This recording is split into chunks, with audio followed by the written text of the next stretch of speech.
familiar with Hillsborough County right here in Tampa Bay, and Sheriff Chad Chronister moments away from speaking. I'm being told that we were waiting for the ATF to be getting here at the Hillsborough County Sheriff's Office. They are going to be part of this press conference, we believe, and we're about to hear in just a few moments more details about the 27-year-old woman that you see here on your screen. Again, that being Michelle Colts, and how it was discovered that she was to be allegedly in possession of the pipe bombs that you see here on your screen. There are some other pictures that we're going to be seeing here too. She was alleged to be in possession of several different weapons. Thank you all for coming. Let's go out there live to Hillsborough County Sheriff's Office. Woman who was found in making dozens of pipe bombs with the intention of hurting people. Joining us today is ATF Special Agent in Charge Daryl McCrary. Also involved is the FBI, and I want to thank both of them for their assistance with this investigation.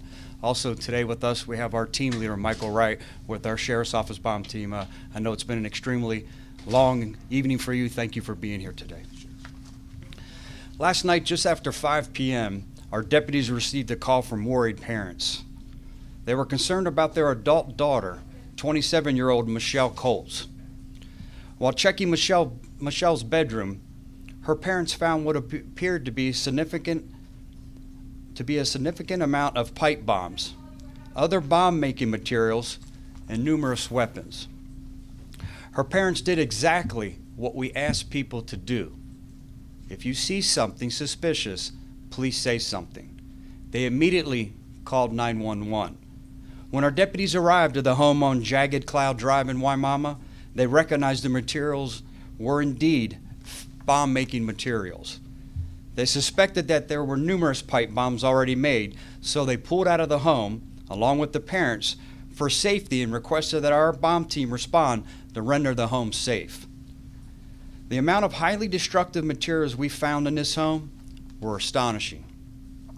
24 pipe bombs, smokeless pistol powder, fuse material, 23 different knives, 2 hatchets, nunchucks, 2 BB pellet type rifles, 6 BB pellet type handguns, and dozens of books and DVDs about murder, mass killing, domestic terrorism, and bomb making.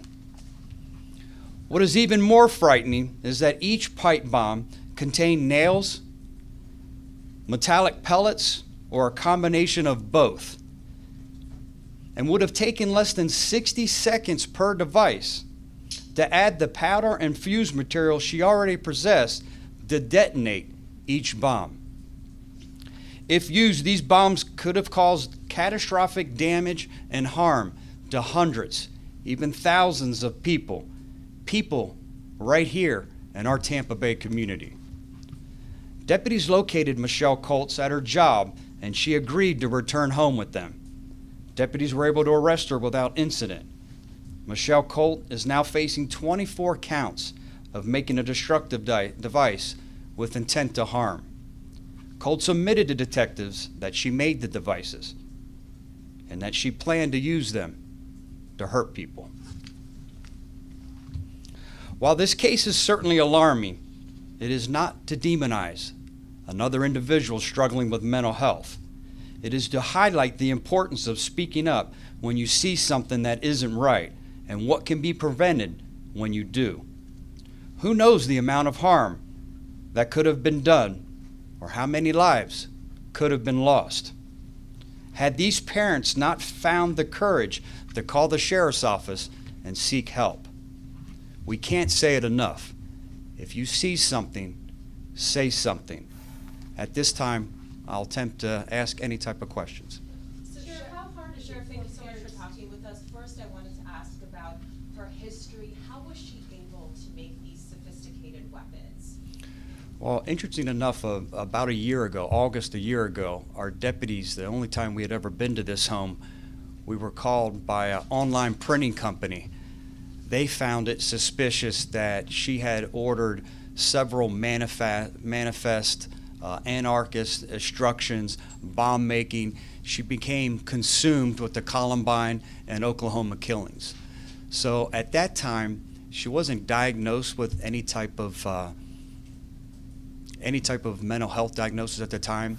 She wasn't, she stated at that time she wasn't, her intentions weren't to harm anyone. Her parents said she was a little bit on the autism spectrum, and we felt comfortable that she wasn't a harm to herself or others at that time. Fast forward a year later, again, thank God these parents called us, what they suspected, and I can only imagine how difficult it is to turn anyone in, to call on any individual that we suspect may be doing something so destructive. But a loved one and family member, you can appreciate the fact that these parents had the courage to call us. She was on your radar, but you didn't think she was a threat. Yeah, she was on our radar, but never reached the level of any type of threat at that time. It was just her feeding her infatuation for mass shootings and mass killings, but never any material, anything that would heighten that threat and take that threat to another level. Sheriff, did she say where she planned to use the bombs specifically, anywhere? I'm not able to get into that right now because, like I said, we're working with our partner here at the Alcohol, Tobacco, and Firearms. This investigation is still extremely active. This is played out overnight. Sheriff, we got a tip that she had a list, almost a hit list, people that she wanted to go after. Can you confirm that? Not that we're aware of. Yeah, we're not aware of any type of list of anyone that she was targeting. Her statements were very generic in the fact that she just intended to hurt people. Did you find any dates, times, or anything, any concrete plans that she may have had?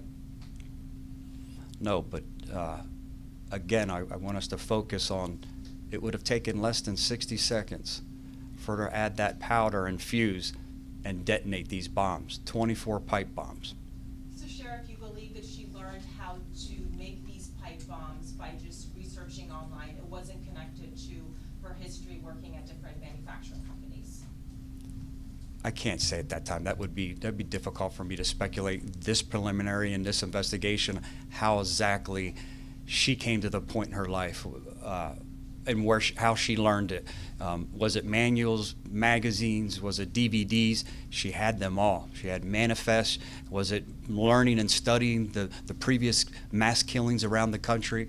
Was it at where her place of employment was? It could have been a little bit of all of it. It would just be difficult for me to speculate. Would you call this sophisticated materials?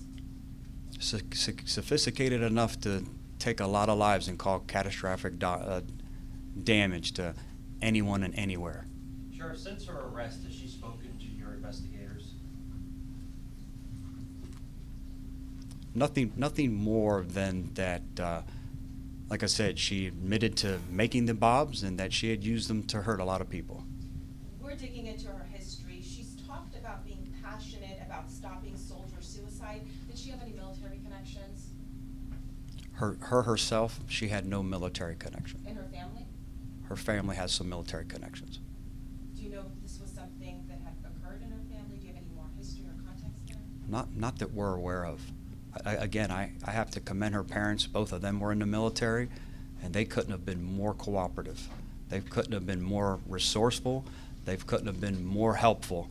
And it's because of these parents that who knows what type of catastrophic event was prevented here in our Tampa Bay area. Last question. You guys have done a great job at stopping the catastrophic event. Looking back, is there anything different you could have done to maybe track her a little bit more in case her parents would not have stepped up like this?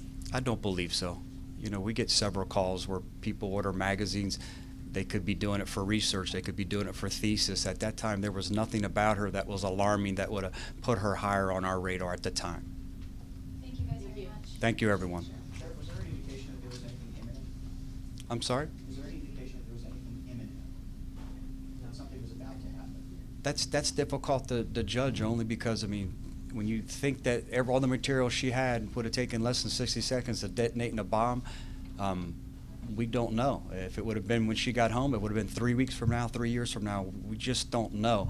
But I can tell you, we stand here proud knowing that something tremendous was prevented. Was she working with anyone? Not that we're aware of. No, not that we're aware of. Customs or letters written showing her intent here? There's not. Thank you, everyone. Thank you. Thank you. Thank you so much.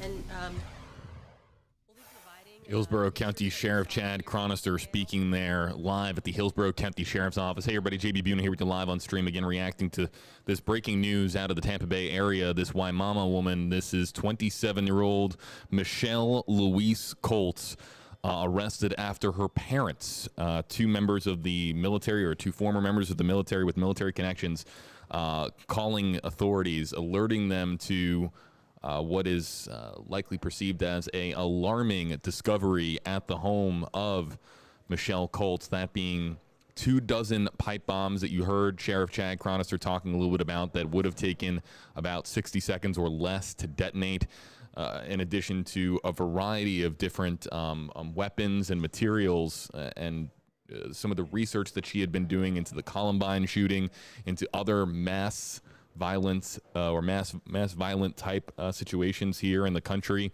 Sheriff Chad Cronister sounding quite a bit alarmed and disturbed at what investigators found at the home in Wimauma of Michelle Colts, 27 years of age, that you see her on your screen. We got in some other images of what they found here, so if you're still with us here live on WFLA now, I know the press conference is over, but take a look here. I want to see if I can bring up give me 1 second, everybody. I'm going to see if I can bring up my computer screen to show everybody here exactly what we're talking about. Okay, so these are just some of the images that have come in from the press conference itself. This is from the Hillsborough County Sheriff's Office.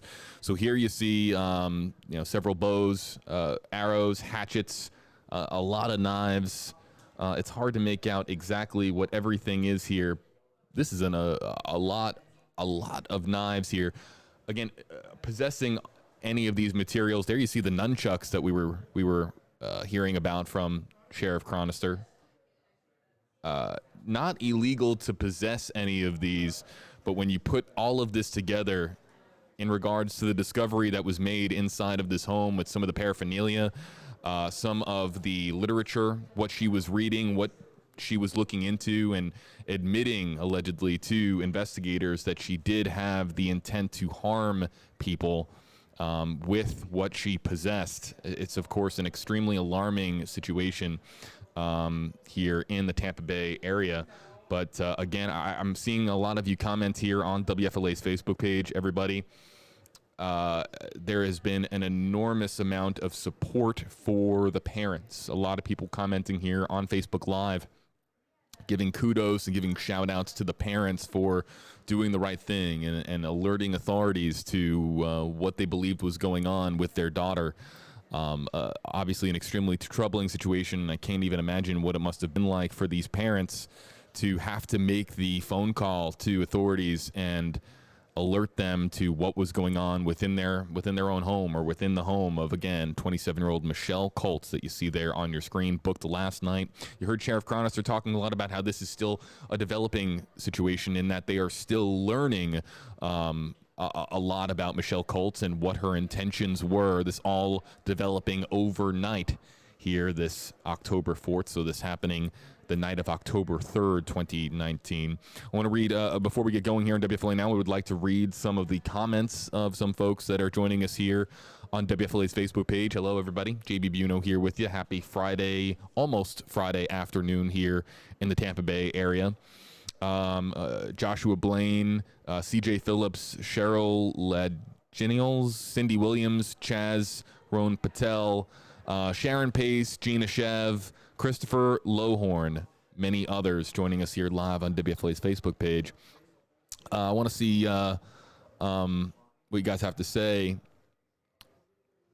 and reading just a couple more. CJ Phillips is one of the ones commenting, saying people have gone crazy all over the world.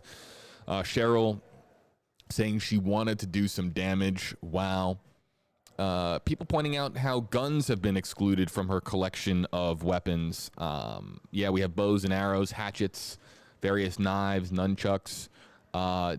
Not anything depicted or anything mentioned about a firearm, unless I missed it in the press conference. But no, it was a combination of these items that you're going to see here on your screen, what we're looking at here, and then also the 24 pipe bombs that Sheriff Cronister said was about 60 seconds or less away from detonating, if, of course, she had activated them. Let's see here. WFLA top Facebook fan Tisha saying glad she was stopped. Could have been devastating. Let's see here. WFLA top Facebook fan Myra Finch saying prayers for her parents. Let's see here.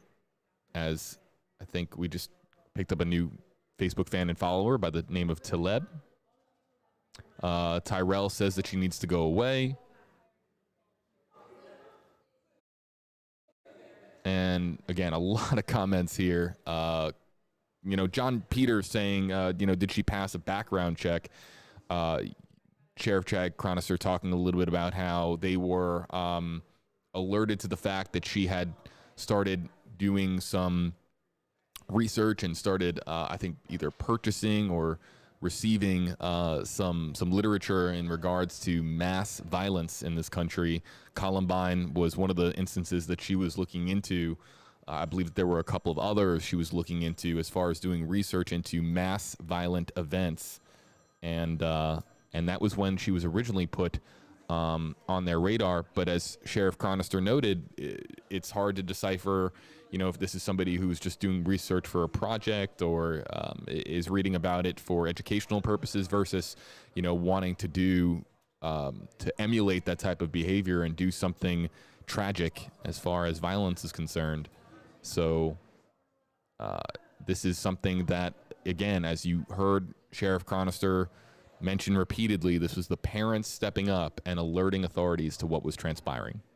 Everybody, I'm JB Buno. We got to get going here on WFLA Now. More on this story on the WFLA app, WFLA.com, and our newscast tonight. We are currently in the 11 a.m. newscast here on WFLA News Channel 8. If you flip on your TVs and you go to your NBC station, that's us, WFLA. Be sure to tune in for our 11 o'clock newscast right now. And then the next newscast after that is first at 4 o'clock, as followed by, of course, 5, 6, 7 o'clock news here on WFLA News Channel 8. Everybody, thanks for being with us. Appreciate it.